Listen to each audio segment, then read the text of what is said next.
예수 그리스도께서 인류의 그 죄 문제를 해결하시기 위해서 고난을 당하신 지금 사순절을 보내고 있어요. 오늘 또 한 주간은 고난 주간입니다.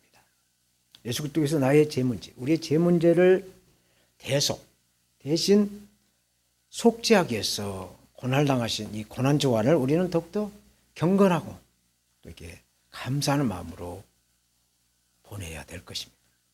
그리고 다음 주는 이제 부활주일, 부활의 소망이 되신 우리 구주 예수 그리스도를 만나는 복된 날이 될 줄로 믿습니다. 사도 바울이 로마서에서 이 믿음으로 구원을 받는다라는 말씀을 하고 있는 이유가 뭔가? 동족인 이 유대인들이 그리스도를 통한 구원을 거부를 하고 율법을 통해서, 율법의 의의를 통해서 행위로 구원을 받고자 한다는 그 어리석음을 범하고 있기 때문에 사도 바울은 오직 믿음으로만이 구원을 받는다라는 말씀을 계속 하고 있는 것이죠. 오늘 본문의 영원 구원에는 차별이 없다. 차별이 없다라고 말씀하고 있어요. 누구나 복음이신 예수 그리스도를 구세주로 믿기만 하면 그 영혼이 구원을 받아서 영원한 생명을 누리신다 라는 말씀하고 있습니다. 그런데 복음이신 예수 그리스도를 전하는 자가 없으면 어떻게 부를 수가 있으며 어떻게 믿을 수가 있으며 어떻게 들을 수가 있느냐? 복음 전파, 이 기쁜 소식을 전하는 자에 대해서 말씀을 합니다. 오늘 보면서 말씀하시는 이 전파, 복음을 전하는 자, 전파라는 제목으로 구원받는 자는 복음 전파에 사명이 있다라는 말씀으로 은혜를 함께 나누겠어요. 저처럼 누구든지 주의 이름을 부른 자는 구원을 얻으리라 말씀하죠. 예수 그리스도를 믿고 구원받는 자에게는 차별이 없다라고 하는 이 보편성을 말씀을 해요. 오늘 본문 11절 봅니다. 성경에 이르되 누구든지 저를 믿는 자는 부끄러움을 당하지 아니하리라. 이 말씀은 구약의 이사야서를 인용한 말씀이죠. 이사야서 28장 16절 말씀을 인용한 거예요. 그러므로 주 여호와께서 가라사대 보라 내가 한 돌을 시온에 두어 기초를 삼았노니 곧 시험한 돌이요 귀하고 견고한 기초돌이라. 그것을 믿는 자는 급절하게 되지 아니하리라 말씀합니다. 구약 성경이 그 이사야 성경을 인용한, 이사야 선지자의 그 말씀을 인용한 것은 왜 이사야 성경을 인용했을까?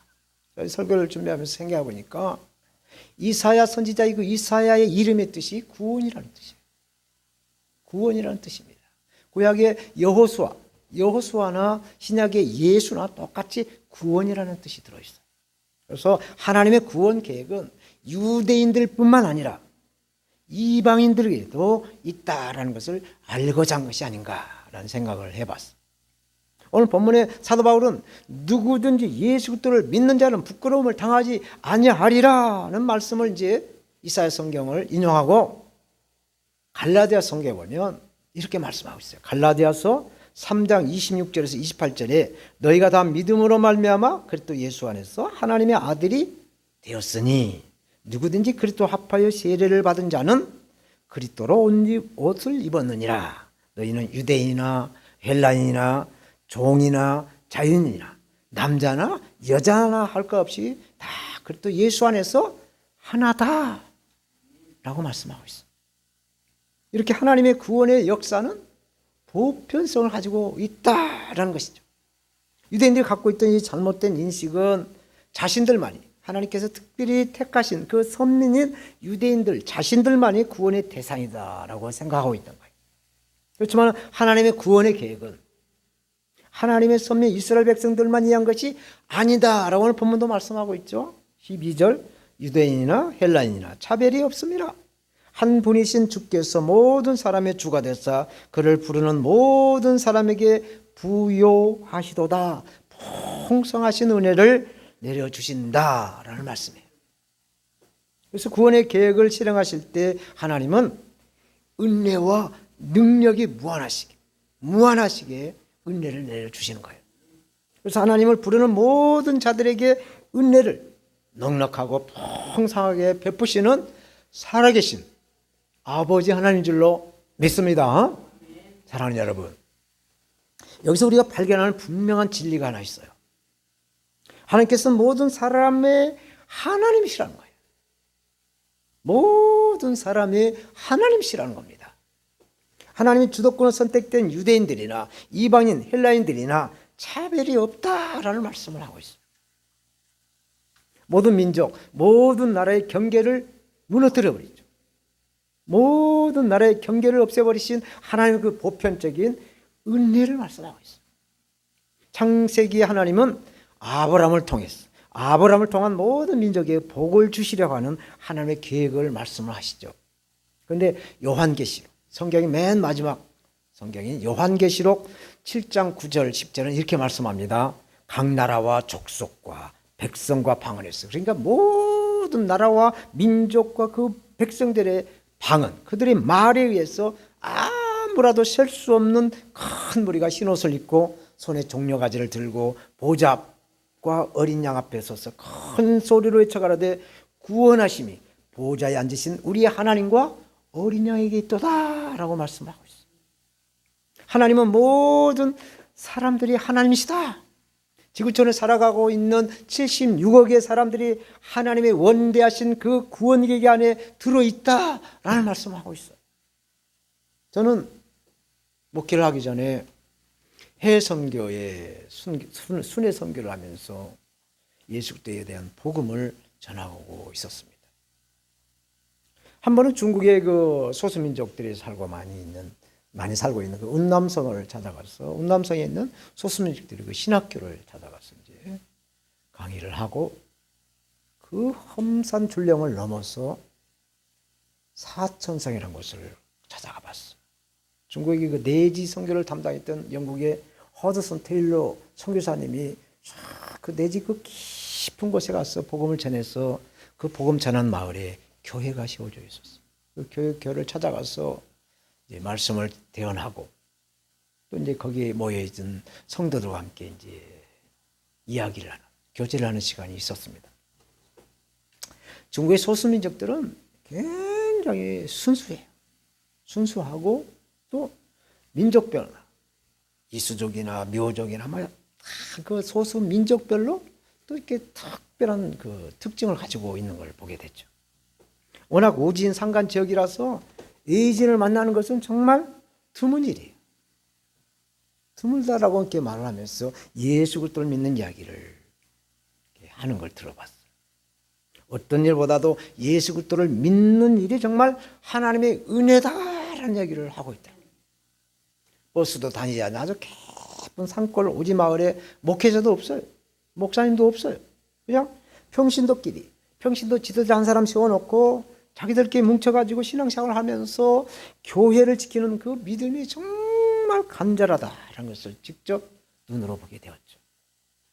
하나님은 참으로 이렇게 세계 구석구석 이르러 이렇게 택하신 하나님의 백성을 찾으시고 그들을 불러서 풍성하신 그 구원의 은혜를 베푸신다라고 하는 사실에 저는 감사와 찬양이 절로 나오게 됐어요. 왜 전도를 하고 왜 선교를 하게 하는가? 그것은 하나님의 은혜가 모든 사람들에게 향하고 있다라는 사실이죠. 그러므로 우리는 우리가 만나는 모든 사람들에게 복음이신 예수 그리스도를 전해야 될 줄로 믿습니다. 오늘 본문 13절 누구든지 주의 이름을 부르는 자는 구원을 받으리라 말씀하죠. 하나님의 구원 계획은 여전히 보편적이다. 구약 성경의 요엘서 말씀을 인용하지요. 요엘서 2장 32절 말씀에 누구든지 여호와의 이름을 부르는 자는 구원을 얻으리니 이는 나 여호와의 말대로 시온산과 예루살렘에서 피할 자가 있을 것이며 남은 자 중에 나 여호와의 부름을 받을 자가 있을 것임이라 말씀하죠.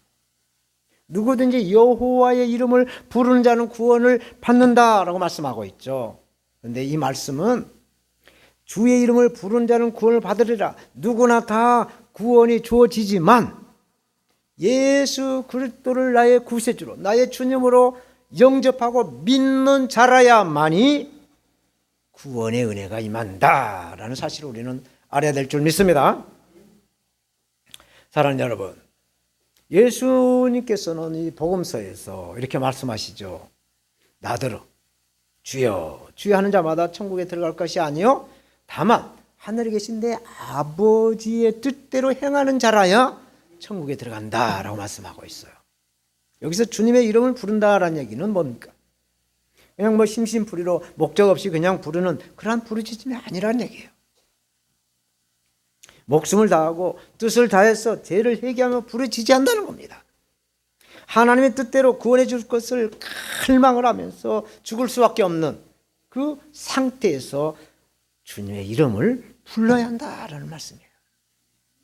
주님의 이름을 부른다는 얘기는 하나님 앞에서 죄를 지어서 영원히 죽을 수밖에 없다라는 것을 깨닫고 부른다는 얘기입니다. 깨닫고 주님의 이름을 부른다는 얘기예요. 그 죄에서 나를 건져주실 것을 믿고 주님의 이름을 부르는 거예요. 우리가 예수 그리스도께 우리가 고백을 해야 돼요. 나는 죄인입니다, 주님. 나의 죄를 용서해 주십시오. 나는 정말 미련하고 어리석은 자입니다. 나를 불쌍히 여겨달라고 이렇게 고백을 하면서 간절하게 주님의 이름을, 예수 그리스도 이름을 불러야 된다라는 말씀이 있어요. 목이 마른 사슴이 그 시냇가에 그 물을 찾아 헤매듯이 생명을 주신 그 주님의 이름을 갈망하듯이 우리는 간절하게 우리 주 예수 그리스도의 이름을 불러야 될 줄로 믿습니다. 아멘. 율법, 유대인의 그 율법 안에는 유대인과 이방인의 차별이 있어요. 그렇지만 복음 안에, 예수 그리스도의 그 복음 안에서는 어떠한 차별이 없다라는 말씀이에요. 누구든지 예수 그리스도를 구주로 믿기만 하면 영혼의 구원을 받는다라는 말씀이에요. 그런데 구원받는 성도는 이 신앙의 고백뿐만 아니라 일상생활, 우리의 그 모든 삶의 일상생활에서도 성령을 통해서 예수 그리스도를 증거를 해야 한다라는 얘기예요.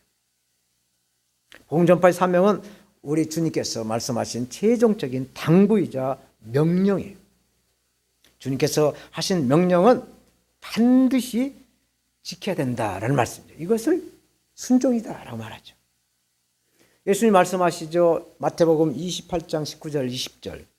그러므로 너희는 가서 모든 족속으로 제자를 삼아 아버지와 아들과 성령의 이름으로 세례를 주고 내가 너희에게 분반 모든 것을 가르쳐 지키게 하라. 볼지어다 내가 세상 끝날까지 너희와 항상 함께 하리라 말씀하셨어요. 우리가 찬양을 하든 우리가 선교를 하든 전도를 하든 어떤 복음을 전할 때 우리 주 예수님이 우리와 항상 함께 하신다라는 말씀인 줄로 믿습니다. 두 번째로 전파하는 자가 없이 어찌 부르며 어찌 믿으며 어찌 들을 수가 있느냐라고 말씀하고 있죠. 오늘 본문 14절 그런즉 저희가 믿지 않냐는 이를 어찌 부르리요 듣지도 못한 이를 어찌 믿으리요 전파하는 자가 없이 어찌 들으리요 말씀합니다. 누구든지 예수 그리스도의 이름을 부르려면 먼저 예수 그리스도를 주님으로 믿고 성령님을 받아야 돼요. 성령을 받아야 한다는 얘기입니다. 주님을 믿으려면 먼저 주님에 관하여 예수 그리스도가 누군가에 대해서 들어야 된다는 얘기죠. 주님에 관하여 들으려면 예수 그리스도를 전하는 자가 있어야 한다라는 말씀을 하고 있어요. 복음을 전한 자가 없이 어떻게 불신자들이 예수 그리스도를 믿을 수가 있겠는가를 말씀하고 있어요. 불신자가 구원을 받으려면 먼저 복음을 들어야 한다는 얘기예요. 들어야 돼요. 저는 30대 중반에 회개를 하고 회심을 하고 예수 그리스도를 믿게 되었어요. 하나님은 저에게 많은 사람들을 동원을 시켜서 복음을 전하게 하셨어요. 처음에는 복음이 이렇게 전한 사람마다 이렇게 막 교회를 다녀라, 예수를 믿어라, 뭐 여러 가지 얘기로 복음을 전했지만 제 귀에 들려오지 않았습니다. 그런데 반복적인 전도에 제 마음이 흔들렸어요. 제 마음에 틈새가 생기게 되었죠. 사람을 통해서 이렇게 복음을 전도를 하게 하고 또 전도지를 통해서 집중 포화를 받고 있다는 것을 느끼게 되었어요. 만나는 사람마다 회사를 가든 사업장을 가든 만나는 사람들마다 그때는 또 그리스도인들, 예수 믿는 사람들을 이렇게 만나게 하셨어요. 그때의 전도지를 나눠주는 사람들을 자주 만나게 됐어요. 하루에도 몇 차례씩 그런 사람들을 만나게 하시더라고요. 그리고 또 주차했던 제 차에 또 끊임없이 전도지를 꽂혀놓고 가는 모습을 보게 될 때 내용은 잘 모르지만 하나님께서 나를 부르고 있구나, 나를 찾고 있구나 라는 걸 알게 되었죠. 하나님의 구원의 계획에 잡혀 있다는 것을 알게 되었지만은 저의 고집이 또 고집인지라 한 3년을 버텼어요. 3년을 하나님과 나와의 그 시간을 소비한 다음에 이제 항복을 했죠. 손을 들고 교회에 나와서 예수 그리스도를 나의 주님으로 영접을 했습니다. 구원주로 믿게 되었죠. 그리고 처음 교회 이제 등록을 하고 주일마다 이제 목사님의 그 설교를 듣는데 처음에는 무슨 얘기인지 잘 못 알아듣지만 하여튼 설교 중에 역사하시는 하나님의 성령께서 제 마음에 다가왔어요. 그래서 제 마음이 평안함을 주셨어요. 그래서 초조했던 마음이 든든하게 되고 또 용기가 생기기 시작했어요. 그러니까 마음이 편안해지니까 밥을 먹어도 그 밥이 살로 가더라고요. 살로 가게 되고 무슨 일을 해도 기뻐요. 그리고 일이 풀리기 시작합니다. 마음이 편안하니까 소화도 잘 되고 건강해지니까 일이 되는 거예요. 일이 풀려요. 생각대로 되는 거예요. 말대로 되는 거예요. 이렇게 사도 바울도 처음에는 예수를 믿는 자들을 핍박하는 자였습니다. 예루살렘에서 예수 그리스도를 믿는 그리스도인들을 잡아다 옥에다 다 집어넣고 또 스데반 집사에게도 저는 돌로 쳐 죽여라고 이렇게 동조를 하면서 죽이도록 했던 사람이죠. 그리고 예루살렘 인근에 있는 모든 그리스도인들을 잡아다 드리고 이제 또 이렇게 흩어져 있는 그리스도인들을 잡기 위해서 시리아에 있는 그 수도 다메섹까지 이제 찾아가다가 빛으로 오신 세상의 빛으로 오신 예수 그리스도를 만나지요. 만난 다음에 사도 바울은 회심을 하고 복음 전도자가 되었던 사람이에요. 그래서 사도 바울의 그 고백의 말씀이 있어요. 나는 이런 사람이었는데 이렇게 되었다라는 고백을 하는데 고린도전서 9장 16절에 이렇게 고백을 합니다. 내가 복음을 전할지라도 자랑할 것이 없으면 내가 부득불할 일임이라. 부득불할 일이라는 거예요. 만일 복음을 전하지 않으면 내게 화가 있을 것이다 라고 고백을 하고 있어요. 오늘 본문은 복음 전파의 중요성을 말씀하고 있는 것이에요. 복음을 전해야 듣고 믿는 구원의 과정을 아주 상세하고 구체적으로 말씀해주고 있어요. 믿지 않는 자가 어찌 부르리요? 믿음이 없이는 주를 부를 수가 없다라는 얘기죠. 전파하는 자가 없이 어떻게 주님을 부를 수가 있겠는가? 어떻게 믿으며 또 어떻게 들을 수가 있는가? 전하는 자가 없으면 복음을 듣지 못한다라는 말씀을 하고 있습니다. 부뚜막에 있는 소금도 그 솥에다 넣어야 간이 맞지 않습니까? 그 예수 그리스도의 복음, 구원의 복음, 은혜의 복음을 입에다가 귀에다가 넣어줄 수 있는 사람이 있어야 된다라는 말씀을 하고 있어요. 그래서 전한 자가 없으면 복음을 듣지 못한다. 전한 자로서의 보내심, 사명에 대한 말씀을 하고 있어요. 사명을 받아야 한다는 말씀을 하고 있습니다. 15절 봅니다. 보내심을 받지 아니하였으면 어찌 전파하리요? 기록된 바 아름답도다 좋은 소식을 전하는 자들의 발이요 함과 같다. 보내심을 받았다라는 이 말씀은 보다 저 높은 하나님의 권위가 함께하고 있다라는 말씀이에요. 여기서 보내심을 받는 자의 메시지는 그래서 그 자신의 뜻, 보내심을 받는 자의 자신의 생각과 자신의 말이 아니라는 얘기예요. 보내는 자에 의해서 주어지는 메시지, 주어지는 말씀을 전달하는 자가 돼야 된다는 얘기죠. 그래서 구약의 모든 선지자가 보내심을 받은 자예요. 하나님께 보내심을 받은 자들이 구약의 모든 선지자들입니다.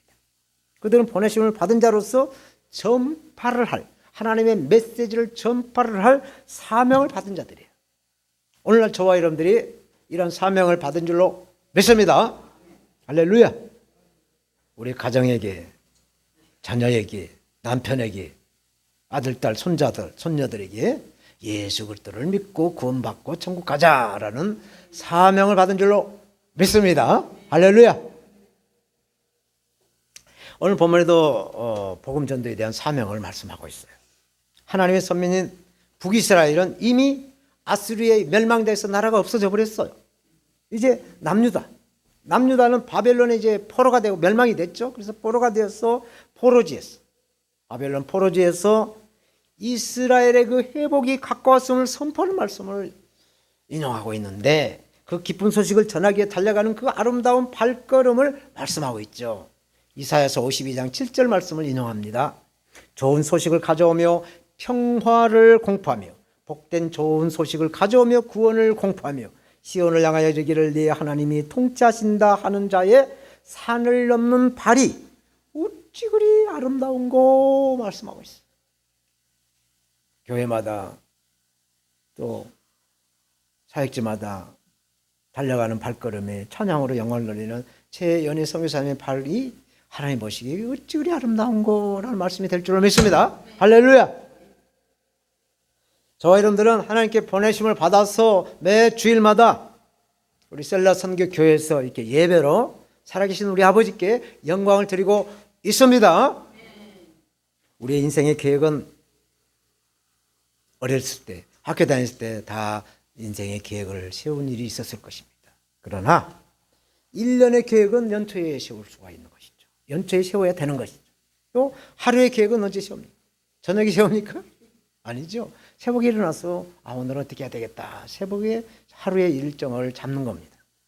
또 어려서 배우지 않으면 늙어서 아는 것이 없다는 거예요. 그래서 열심히 자녀들 공부를 시키고 또 이렇게 배우도록 이렇게 우리가 열심히 자녀들을 양육하는 것이죠. 봄날이 되면 이제 논밭에 땅을 갈지 않으면 가을에 바랄 거 없죠. 심어야 뭘 거두지 않아요. 새벽에 일어나자면 그날에 할 일이 없는 것이에요. 농부는 열심히 밭을 가고 씨를 뿌려놔야, 또 갖고 놔야 심는 대로 거두게 되어 있어요.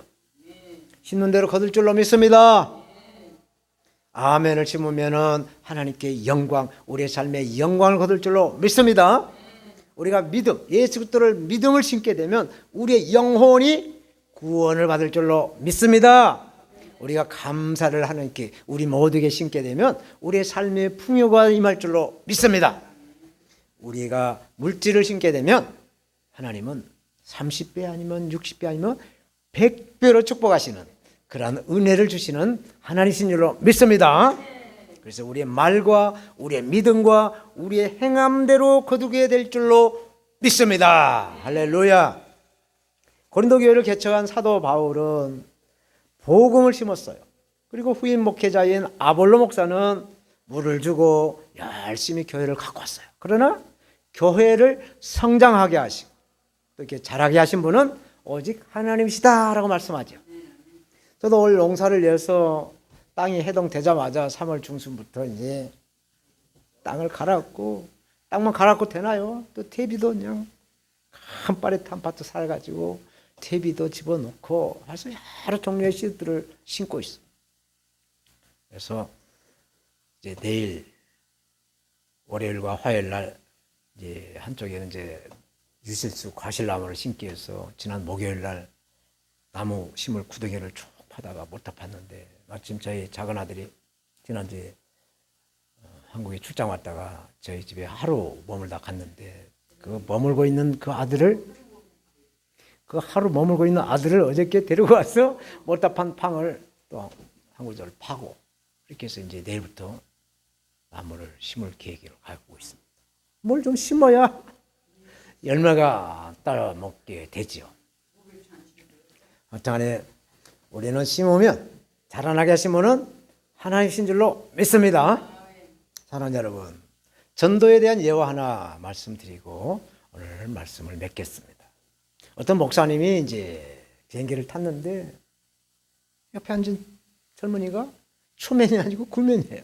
언제 봤던 사람이란 말이죠. 그래서 그 긴 비행 시간에 가만히 앉아서 꾸벅꾸벅 졸기가 좀 뭐해서 그 젊은이에게 복음을 전하기 위해서 예수 그리스도의 탄생이 어떻게 됐고, 예수 그리스도가 어떻게 해서 인류를 구원하기 위해서 고난을 당하셨고, 또 어떻게 해서 구원을 이루는가에 대한 그 부활에 대한 그 고난을 받고 부활하신 그 복음을 전하게 되었어요.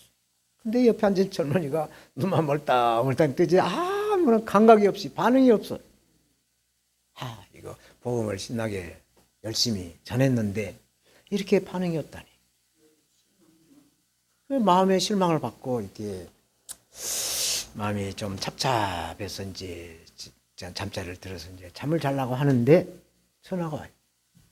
여보세요. 목사님. 누구세요? 밤늦게 죄송합니다. 오늘 목사님께서 그 복음을 전하는 그 젊은이 아버지예요. 아니 어떻게 저한테 전화하셨습니까? 목사님께서 저희 아들에게 한 말씀, 기독교가 무엇인가, 예수도가 무엇인가를 좀 더 알고 싶어서 잠을 잘 수가 없네요. 이것이 바로 전파, 예수의 복음을 전파하는 것일로 믿습니다. 이게 전도의 복음이에요. 그래서 디모데후서 4장 2절은 사도 바울이 이렇게 고백을 하고 말씀하죠. 너는 말씀을 전파하라. 때를 얻든지 못 얻든지 항상 힘써라. 범사에 오래 참음과 가르침으로 경책하며 경계하며 권하라. 예수 그리스도의 복음을 전해라. 말씀을 믿도록 권해라 라고 말씀하고 있는 줄로 믿습니다. 이제 말씀을 맺겠어요. 사명은 목숨보다 더 귀하다라고 말하죠. 사명은 목숨보다 귀하다. 그래서 죽어도 해야 할 일이 사명인 거예요. 사명을 감당하지 못하고 죽으면 한이 남는다는 얘기예요. 또한 아무리 많은 일을 했어도 그 사명을 이루지 못했다고 한다면 그 사람의 인생은 성공한 인생이다라고 말할 수가 없죠. 이것이 바로 사명이라는 겁니다.